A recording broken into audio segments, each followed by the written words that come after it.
This car makes me so happy. It's my treat to myself, my fortress of solitude. Whenever I've driven it, or looked at it, or even thought about it in the last 2,000 miles, I've just had this stupid smile on my face. And how can you blame me? And that's because the GT is the core of AMG. It's an angry V8 car that makes you want to smile, whether you're going at speed or whether you're at a standstill. But as Mr. AMG, I'll be the first to admit that AMG don't make near enough of these type of cars right now, especially V8s, which I know they're working on, but right now you could count on one hand. I think it's easily the best car that they sell right now, which is perhaps not hard in the company it has. But actually, even looking back in the past, I feel that this could be potentially the best daily AMG I've ever owned. And I've owned everything from SLS Gullwing down to A45 and everything in between. And I'm going to go a stage further and say, I think this could be one of the best sports cars you can buy right now, including the 911. So today, we're going to go over all the things I've loved, which are a lot of things, the things I've struggled with, and then why I still think this could truly be one of the greats. And the first point that we are going to start with is the design.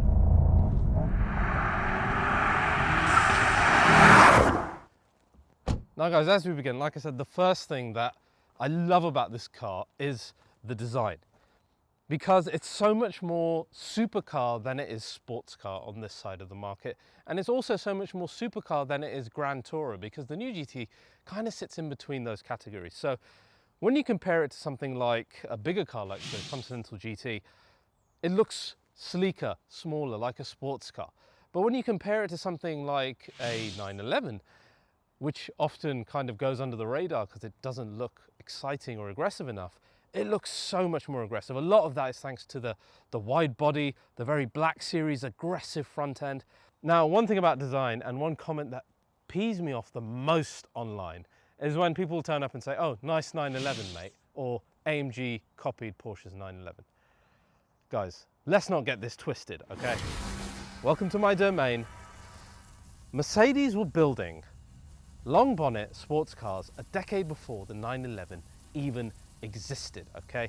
The lineage of this AMG GT links back to the 300 SL, which is one of the most important sports and supercars of our entire industry. And it is that great lineage that began this look. And remember, back then, during this year, Porsches looked like this, slightly squashed Beetles. Obviously they got much better looking, but let's not get this twisted, okay? So what an incredible lineage, leading from 300 SL, then to SLR, which again was a legend, to the SLS Gullwing, again linking to the 300 SL, then to the OG AMG GT, which is a beautiful car in its own right, then to this car today. And I think that's what endears me a lot to this shape. It reminds me of those classic cars, but it also reminds me of some future Mercedes cars. Like, you cannot deny that the coupes in the Vision Maybach, and indeed the more recent Vision Iconic, again, it's that similar Mercedes sports car coupe shape. So I love the design, particularly from that historical point of view. And I think I consciously then spec the car in a more classic way, particularly with regards to the paint. This is manufacture paint, a new series of paints that you can now get on the AMG GT and other cars like the G63. It's basically Mercedes and AMG doing PTS. And this particular color is called Surf Blue. It's a unicolor. It first originated on the R107 SL, and that SL originated at the same time that I was born, which is a nice coincidence. But it is a beautiful color, and I love the entire spec that I've done, and I really want to show you guys around it. Now, to begin, I wanted to show you what it looks like when you begin to approach it from afar. And what an absolutely beautiful car. Such presence in the new GT. It is Mercedes' best designed car in my opinion. Like, nothing even comes close to it. Just really, really classy. So guys, nice to see that the sun decided to rear its head at this exact moment, because to really appreciate this manufacture Surf Blue, we need a bit of sunlight. Not to say it doesn't look good in the shade as well, it does, but now you can really appreciate why this, though uni color, is so attractive. And I think it really, as an entire spec, that with the tech gold wheels You can just about see the crystal white interior inside. It all just really works well. And the design of this car with the wide body, you can kind of see those supercar proportions now on the front end. Very, very GT Black Series with the Panamericana grille, massive mouth on the front. Just a pure comparison of that to most other sports cars in the segment, and that is far more supercar. And again, the same when you compare it to something like a Grand Tourer. This is way more on the side of supercar, and I love that element of this car. They didn't kind of overdo it with the front end either, with like massive intakes. You do have the big grille, which is fine, and it links nicely to Black Series in the GT3 racing car, but the rest, I think it's quite nicely designed. It's kind of more like those Vision concept cars than anything else you'll see in the Mercedes lineup. The bonnet, massive, long, power domes within there. Of course, you've got the typical AMG GT style lights, and then you'll see that our AMG crest is actually a dark chrome, and this particular car has the night package 1 and 2. What that means is all of our elements that would be chrome are blacked out. We haven't got control over that in the UK. I would have actually kept a few things chrome, like even the grille. Little slats will look good in chrome. Our tick on the side here, that very Black Series tick, could also be in chrome, but it's blacked out here. Windows are blacked out. Our lovely V8 biturbo badge here in dark chrome, and even the door handles here have a dark chrome finish as well. Side of the car is absolutely gorgeous. Now in this new version, we've got way bigger wheels first of all. So the last one topped out at 19/20 staggered. This one on both ends are 21/21. And it just gives it this immense stance, particularly with some nice bright wheels like the Tech Gold wheels that I got. Looks really good. So Tech Gold wheels, new option in the UK that we really pushed for, along with the black calipers, because normally you would have got yellow as standard, which just doesn't work with every spec. So that all looks great. And then this silhouette, this is that historic silhouette I love. The long bonnet, your short passenger cell in the back, slim lights on the rear. Very, very Mercedes, very, very AMG.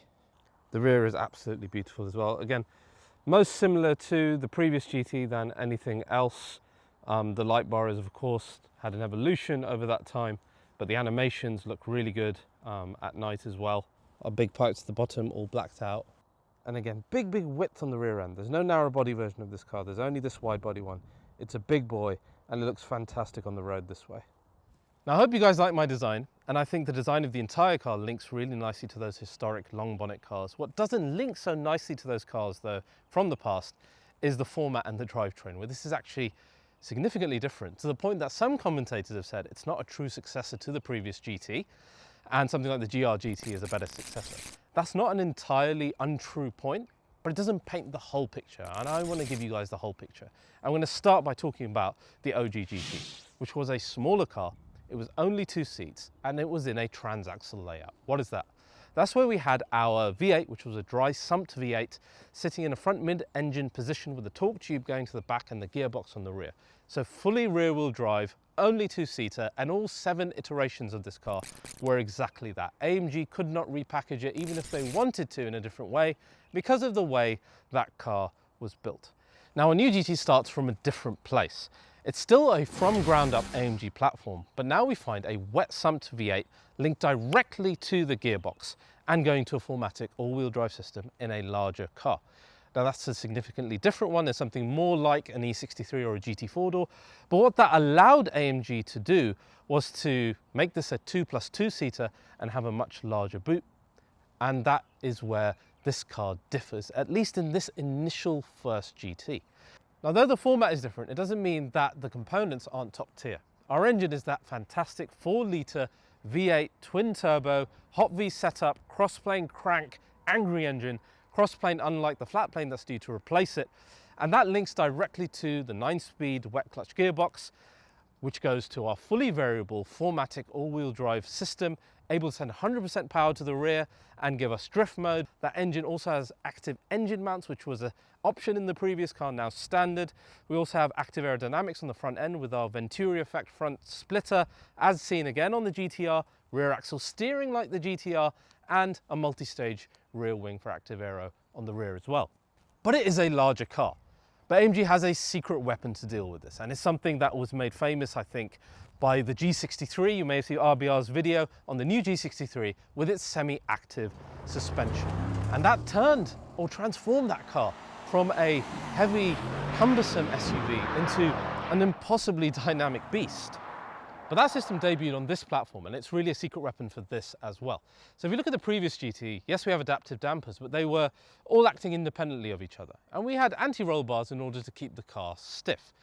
In this new system, AMG does away with the anti-roll bars, and now our twin valve 4 dampers are connected hydraulically in a H shape with a central pump. And they're constantly talking to each other. Now this is fascinating. Let's say one wheel hits a pothole. The system will send the hydraulic fuel to the rest of the car in order to keep the car stable. Let's say you're in comfort mode. The comfort valve will help reduce the pressure of the system to help the suspension breathe and keep it more comfortable. But let's say you go into Sport Plus and start to push on more, the system would build pressure and keep the car and the suspension rigid in order to control body roll. And thus you're going to get a more dynamic car. So whereas a standard system would have you either, thanks to the anti-roll bars, soft or completely hard, that sounded better in my head, this system will go from anything from completely comfortable to dynamic at the twist of a button. So you wind up with a car that can go from S-Class Coupe levels of comfort and luxury, or you can dial it straight back up to AMG GTR. And S-Class Coupe is a car I want you to bear in mind in this video, because I think actually this new AMG GT fulfills a lot of the role of that much loved car in this first type of AMG GT that they're doing. Now this car first came out with the GT63, which is actually technically identical to our 55 today, but it's got a bit more power. But I always champion the 55, saying, look, it's 21k more for the 63, just for a power bump. Everything else is technically identical. I think that's just to massage egos. And this 3.9 second 0 to 60 of this car, well, we're going to smash that later. And you'll see that the power is more than ample as well. So wait for that as we go for a drive. Now, of course, that was all in theory. 2,000 miles later now, do I still think it's the best one to get? And why do I think it might be one of my best AMG dailies? We'll get onto that. First, I want to address this idea of this not being a true successor. This is the first AMG GT that they are doing, okay? AMG have confirmed that Black Series is very much alive, as I confirmed to you in the last episode of AMG Inside Track when I spoke to AMG CEO, Michael Schreiber. It is an obligation, they're gonna do it. They've released the Track Sport concept, which is likely to be a test bed for both that and the future GT3 custom racing car. And Black Series is definitely coming back. So the GT will come back as a two-seater, perhaps rear-wheel drive, maybe 4MATIC now, who knows. It will have that new flat plane crank engine in it. So they haven't abandoned that side. Instead of having now the same chicken piece with different types of spice like you'd find at Wingstop or something, now we're going to have two different main courses. One is going to be the more daily car like we have now, which goes all the way up to the Pro if you want it to. And then we'll have the mad track beast on the other side, chasing the Nürburgring record like they held in the past. So you'll have both ends of the spectrum. And in fact, you'll have the third dimension as well coming in with the GT 4-door EV as your electric daily car, should you want it as well. So AMG really covering all the bases. They're not abandoning that old format. They're just bringing it back as a purely track beast version. And one final point I want to mention, spy shots of the facelift have already been seen, okay? But I think that facelift will end up having the flat plane crank V8. Now, AMG will probably massage that engine and the exhaust system to still make it sound good, but you can never really replace the deep burble of a cross-plane engine, okay? So if you want a nice, loud cross-plane GT, it's going to be probably your last chance to get it. Just saying. Now, throughout this video, at some point, you still might be attracted by the previous GT, and I wouldn't blame you. I mean, I had 7 of them myself. You can pick up something like an AMG GT or a GTS now at something like 60 to 70k, which is a huge bargain. But because they're such fun cars to drive, invariably a lot of them have lived very rough lives. And some owners will try to hide that true story, which is why I always check the history, and you must always check the history of these cars before even putting a deposit down. And our sponsor today, Car Vertical, can help you do just that. Now, you guys know how car values can be affected by even small things. Now, imagine it just takes one accident, one theft, one undisclosed repair, and you could be set back literally thousands on something you thought was a good deal. Now, the great thing about Car Vertical is you can use it in over 30 countries, including the UK, the USA, parts of Europe, and they check 900 plus sources for red flags, things like accidents, thefts, undisclosed repairs, and other issues. and flag them up for you. And the great thing though is that if you do a report and nothing comes out in terms of historical data, then you will get that report back as a credit and you can use it again in the future, which is brilliant. It means you should check everything that you're looking at. Now I've got some example reports for you guys. Here's one from the UK. It's a C-Class that has significant damage to key components like suspension of over 5,000 euros. But the worst thing is the flag that this car is marked as stolen. Just imagine seeing that on a car you're looking at. Then we've got another here from the USA, a Cayman GT4, which has got, again, multiple damage reports, but it's got the title of salvage, and my US audience will understand that means it was a total write-off at some point. We've got another one here, which is a 488 GTB with, again, frontal damage. So the best practice is check everything, check your top list, and Car Vertical will even give you a score per car that you're looking at. Now the point of this sponsorship is that you guys get a great discount as an RBR viewer. So you can either use my code RBR to get 20% off a single report, but I would suggest get the multi-report option where you get 50% off. And again, if you search it up, it comes clean, you can save that report credit. There's a link in the description below and in the pinned comment that will automatically apply that on your checkout. So guys, your next performance car, your next AMG, make sure you compare your top picks. Don't go in thinking that the car looks clean. Be safe, unveil the true story. A huge thanks to Car Vertical for sponsoring this episode. Now, let's get back to talking about the newer car.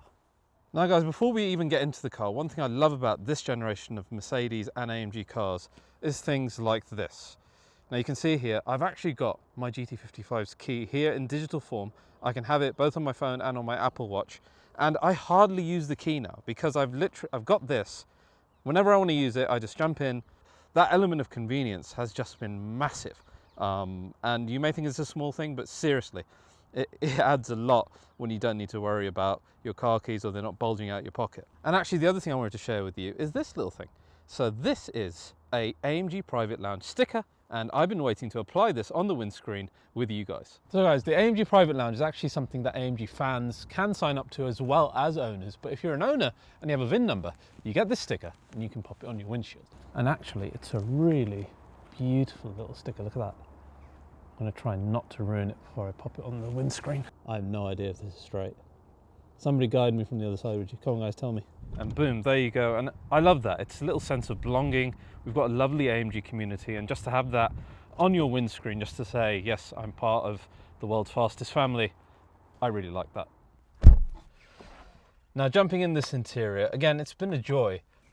Just even the first elements with this. As soon as I come in, you can see you've got the login screen where it's asking for the fingerprint. It's got your entire Mercedes ID in there. Good to see you again, Mr. AMG. You press the fingerprint, you get a nice welcome in there as well, welcoming you back, and that saves your settings in terms of your seating, all of your home screen, everything that is personal to you, you log in straight away. And that's been great for me, whether I'm using the car or whether my wife's using it, etc. The other really nice thing is there's been a number of Easter eggs that I've spotted, first of all, throughout the year at different times, whether that was like autumn or Halloween coming in, or we had like the motorsport season end. So they said motorsport season 2026 is starting, which is a bit weird, but you had like the F1 theme and the F1 car and tickets, etc. That was quite cool. The driver profile changed. And then recently we just showed the new S-Class, as you saw on the channel, and that was 140 years of Mercedes-Benz, 140th birthday. And when I turned on the car that morning after releasing the S-Class video, I saw the 140-year celebration in here. So you get these, as they call it, graphical goodies within here, which update by themselves. And it's a really endearing part of living with the newer age Mercedes systems, where there's a lot of rollout, there's a lot of updates, a lot of care and attention being put into the user experience, which I really appreciate. Then generally you look at this interior, and like I said, it really is S-Class meets GT. This is a stunning interior in here, and it's a standard one in the UK. This is actually manufacture crystal white, and that is an interior that you'll find in something like the S-Class Maybach. So really high-end, brought into AMG GT, and it's not just for looks, because there's other things around this interior that also link, I think, to the higher end of luxury car driving. Now, first of all, what I want to address is a lot of people complain that this car shares the same interior as the SL, which is true. However, when you look at the structure of this interior, it is identical to the previous GT. The vent position, the V8 shaped center console here in the middle, where the screen would go, your driver zone shape with the cowl, it is literally identical to the GT. The only difference is that we now got the updated screen. in the middle, and obviously you haven't got a gear shifter. But otherwise, it is literally the same interior. So it's more like the SL, which was also similar always to GT in its interior, borrowed from this interior and borrowed from the previous GT. It is a modernized AMG GT interior, and I think it is the nicest interior that they currently make. That's including the new GLC, the new every other new car at the moment, S-Class, E-Class. This one still looks the best to me because it's not a massive screen. It's a very easy to access screen. You've got a nice cowled driver zone. The vents are absolutely gorgeous with the turbine design. Nice mix of material with Napa leathers, brushed metal, carbon fiber, piano black. It looks and feels more special to me than the old car, and certainly the rivals as well, where it just seems like a level ahead. For example, you put the next stage of ignition on, you see the AMG welcome screen within these drive units, just these drive units. You know, the rivals are nowhere near this at the moment, and these are so useful, not just the fact that they look cool, but the fact that they're visible in all conditions. You can customize the ones on the left within your AMG Drive Select here to be whatever you want, and there is an absolute ton of options for you to add within here. Then you got the driver zone, fully customizable with the Super Sport display, track-based display with even your HUD with the launch control details within there, which is just amazing. Furthermore, you go in here, you've got the AMG performance screens, which gives you all the readouts in terms of the suspension and the engine, along with the IWC clock. You've got AMG Track Pace, where you can use it on track to use as a lap timer, or you can measure your drag racing, and all of that will save within there. But alongside the GT stuff, we've got things in here, like I said, from S-Class, S-Coupe, that GT owners simply never even dreamed of before. Things like massaging seats of 3 different levels, like you'd find in S-Class.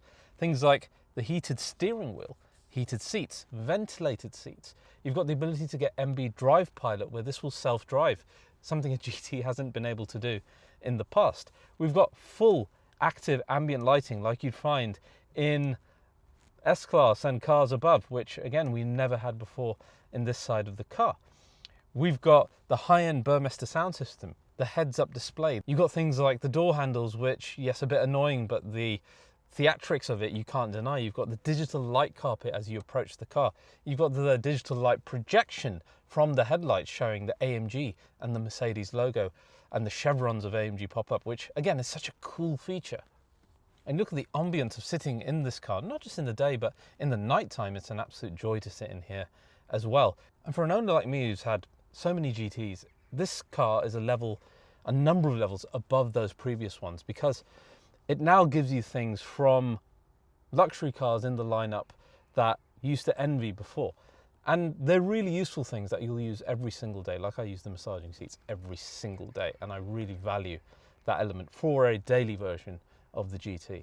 I will say about the ambient lighting, you can go zany like it is right now, where you've got like a really bright blue going on. You can go for those crazy pinks like you see on Instagram, etc. as well. The one I've used most is actually one just called Chrome Shine, which is a really subtle white light, and you can hardly see it, whether it's day or night. And a lot of people complain about, oh, there's too much disco lights going on. Well, there's an option like that, or you can just turn it off if you like as well. But that's down to you, that's down to your mood. Sometimes maybe you want to have full red ambient lighting, and you can. The other thing is you've got a lot more space in here, a lot more headroom. I think taller people are going to have a much better time. And the other thing I find is you can have various different seating positions. So I've kind of saved 2 for myself. One is a slightly higher up seating position, which is like your kind of, your luxury driving position, if you like. You see more of the bonnet, more of the road, a bit more relaxed. Then I've saved another one, which is a bit lower down. It's a bit more AMG GT. So in my own head, I've got like my GT setup, and I've got kind of my S-Classy Grand Toury setup as well. So you've got that ability because you have more space now, more height certainly within the car. Now, to talk about the rear seats, I've got 2 very special guests, my boys. Now, you've seen them on the channel before. There's my little one. He used to be my little one. You guys might remember him doing the whole Shazam thing. Now he's taller than me. Can you get shorter, please? Get shorter, shorter. Anyway, he's a very tall boy now. He's 5'11", and I want to explain to you the difficulties or how my expectations weren't quite matched when it came to the rear seats of the GT. So boys, if you want to jump in the rear.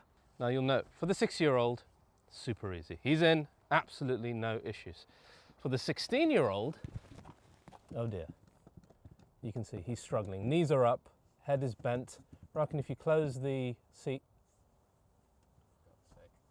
and obviously things are going to get even worse. So for absolute worst case scenarios, sorry about that. Oh my God. Obviously we'd put the seat more forward. For worst case scenarios, you can kind of manage, but it wasn't like this in the 911, was it, Reckon? No, it was not. There was a lot more space in the back for you guys, right? Yeah.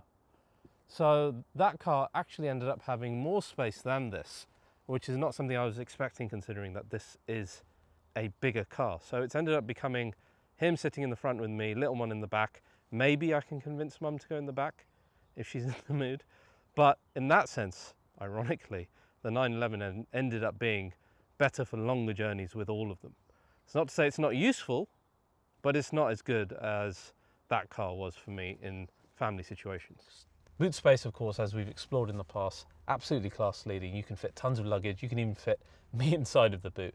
So way, way ahead of all of the rivals in that sense. Then the best thing with this car, the reason for ownership, which is the V8 engine. And that leads us on then to the last thing, which is of course the driving, and that's the cherry on top.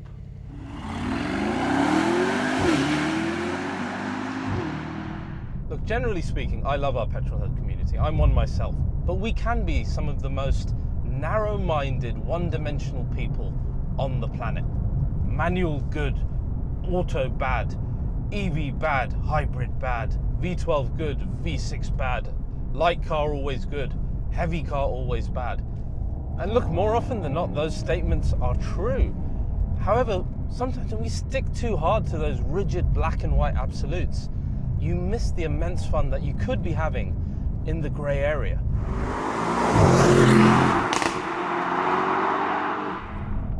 Take this GT55, it's a prime example. If you constrain yourself to, it has to be rear-wheel drive, it has to be light, it has to be transaxled and dry sumped, then you will entirely miss the point of this car and generally miss out on something really quite special.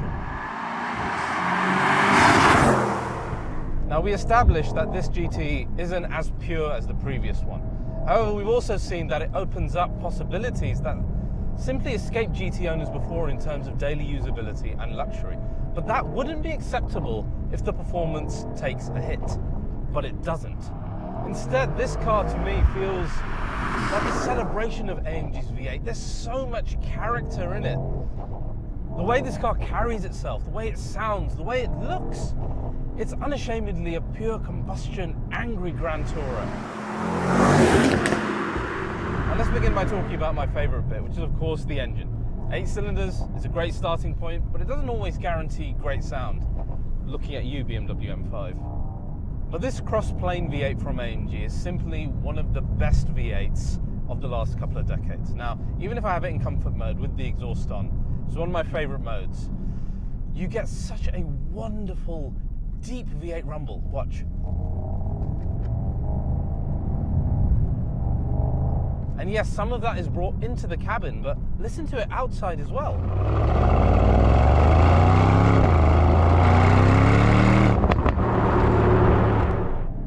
This is the real sound, controlled by actual flaps.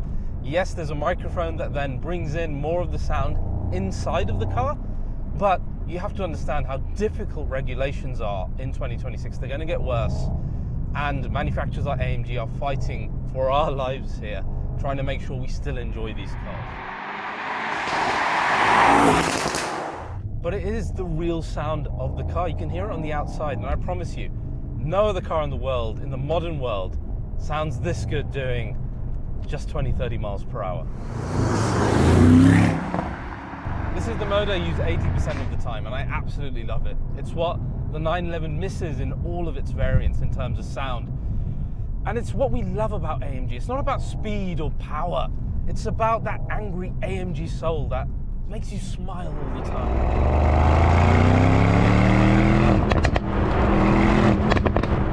Switch the car then into Sport Plus or Race mode, and it turns into my favorite musical instrument.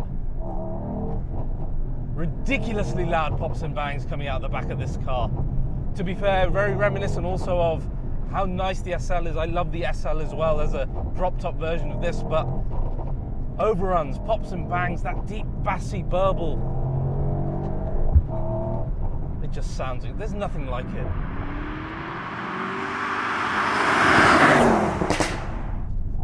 And now in Sport Plus, the car much faster now. The variances between the modes are immense in the modern AMG. And this is again that element of S-Class meeting AMG GT. When you go back into comfort, it makes use of that active suspension and really it turns into a completely different car with lighter steering, able to handle potholes and bumps in the road and just cos at you in the interior in the way that the old GT or indeed even things like C63 just couldn't. It's a really clever system. But then equally in comfort mode, you've got the downsides of, say, something like an S-Class Coupe, where it hasn't quite got that turn in. You haven't quite got the confidence coming into a corner. You've got more body roll. The car isn't rigid enough. And that all changes when you go into Sport Plus, where suddenly then it turns back into an AMG GT. We've got that rigidity of body. We've got heavier steering. We've got a more keen to point in front end. Then the other interesting thing is you can go in comfort, hit AMG dynamics, and then bring the steering and other elements into a more sporty realm, which other manufacturers don't let you do in that mode. So much of modern cars is controlled by software, whether that's suspension, steering, gearbox, engine response. When you change the modes now, it's almost like you've downloaded a different car. And in Sport Plus, you know, I don't miss driving my 911. I had a GT3 Touring, and coming into this, you know, when it wants to be fast, it can be as quick and cut through a corner just like the previous GT. Yes, the weight balance is a bit different. Yes, it's 4MATIC, etc. There's some trade-offs, but as a driver, you get that pleasure of a dynamic car, and at the end, I think that's what matters. Now, let's talk about speed, and for that, we're going to start with a launch control.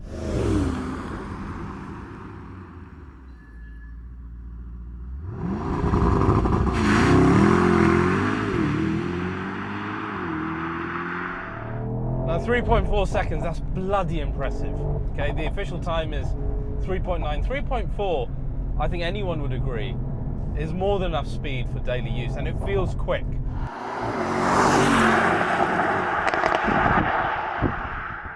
So I don't think you're going to go into GT55 and end up with a slow car. You know, this is low threes, which is fantastic for the entry-level V8. Now, I have spoken to some owners who have this car. Some of them thought, you know, it could do with a bit more power. I understand where some of them come from, coming from more powerful cars, but I personally disagree. I think it's got just enough to enjoy on normal roads without feeling like you're not tapping into all of it, which is a problem a lot of modern sports cars have, that simply have too much power. We talk about the gearbox, of course, it's the multi-clutch gearbox. It downshifts on command pretty well. There is that ever so slight hesitation. It's very slight though, not like other cars where I criticize them. I'm just being really picky. But I don't think it's quite trying to be at the level of those cars. It's very close though, which again for a more grand touring focused car is pretty good. And of course the other thing we can't discount is the 4MATIC system, which the GT never had before. It means year-round usage. We've had literally since the start of this year, I've been trying to film this video. Is now, what is it? 22nd of February is the first chance I've gotten to film this because it's just been too wet. I've used the car a ton because of the 4MATIC, something I wouldn't have done in my old GT. And that's such a benefit of this car. We saw the base 911, for example, struggling on the launch control when I last tested it in the wet. That's an issue that this car hasn't had, and it never has. And the daily comfort side of this car means so much as well. I can go in here, I can get a massage. The motorway driving is epic thanks to the active suspension. We've got heads-up display, 360 camera, the rear seats, you can't discount the value of those, the ambient lighting, driving at night, so all of that is great. The only downside, I think, to the ownership in terms of luxury and comfort, etc., is the miles per gallon, which is as bad as the previous GT. But you know what, in this car I don't care, because I want to drive it and I want to drive fast, I want to hear the sound. So it's fine. It's like any great performance car. You don't look at the miles per gallon.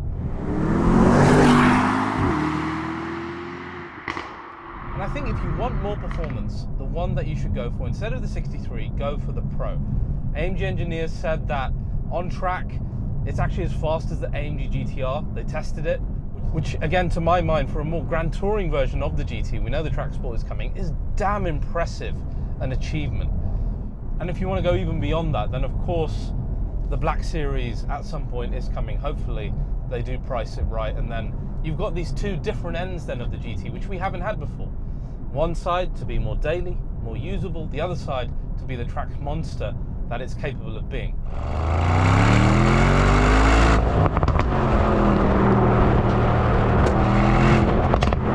So guys, 2,000 miles in, and this is slowly becoming my favorite daily AMG. If I were to summarize it in a sentence, I'd say this gives you thrills and emotion in pretty much every second of ownership.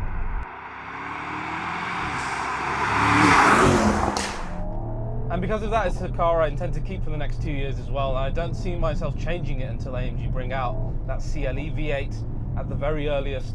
And I'm actually even tempted with the Pro myself, considering it might be the last cross-plane GT with this lovely sound that we get. So guys, there is joy to be found in the grey area of open-mindedness, in the nuances of car ownership, and in the joys of slightly different formats. And there's no better example of this than the new AMG GT, which on paper it's a car that doesn't make a lot of sense. But it's a car to me that feels like it was tailored directly for the AMG customer. A BMW and a 911 guy might not get it, but the AMG customer will drive this and they will understand. And for them, it'll feel like that feeling of when you come back home after being away for a long, long time. And the V8 GT encapsulates that welcome back home feeling for the AMG fan. Hope you guys enjoyed. See you next time.